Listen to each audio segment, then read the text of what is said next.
South Africa is in trouble. Even as the government tries to remedy some of the worst abuses of the Zuma era, state institutions remain dysfunctional, and the massive debts of our state-owned enterprises stand to bankrupt the country. The moves to further weaken property rights have scuppered a possible economic recovery. The school system is flagrantly failing pupils, leaving many children unable to read or do basic math and denying them a chance at a brighter future. As much of the developing world has powered ahead, our per capita GDP remains stuck at the levels of a decade ago. This combination of stalled economic growth, an acute fiscal squeeze, and a young and growing unskilled population is a breeding ground for discontent. There's no shortage of corrupt and populist politicians willing to exploit the situation, waving around magical solutions with one hand while picking pockets with the other. The government remains ideologically hidebound. The answer to already tried and failed policies is, it says, just more rigorous implementation of these same policies. This is when an independent and critically minded press should step in, able to analyze where we went wrong, push back against the most dangerous trends, and illuminate an alternative path forward for the country. The need for such a press is even more acute in the era of fake news and social media sensationalism. Yet the media in South Africa is facing its own crises.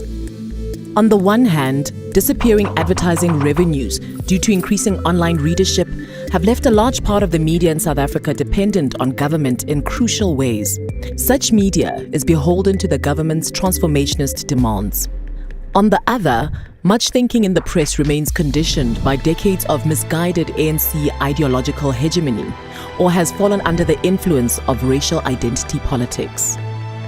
The guiding ideal of Politicsweb is to be fair but fearless.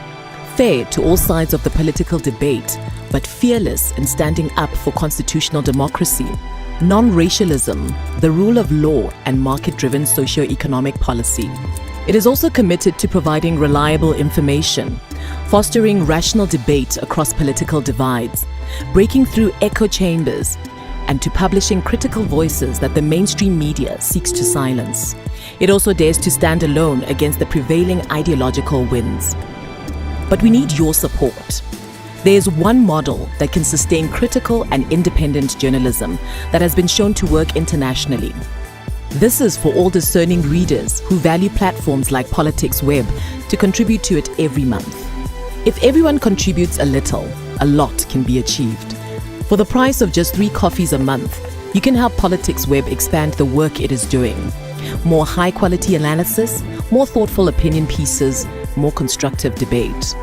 This means you'll be an even better informed reader, better placed to make important decisions and navigate through the world, especially in times of such volatility and flux.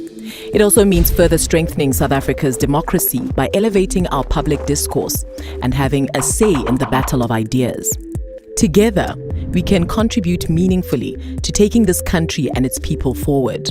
Play a part in shaping South Africa's future for the better and sign up to support Politicsweb.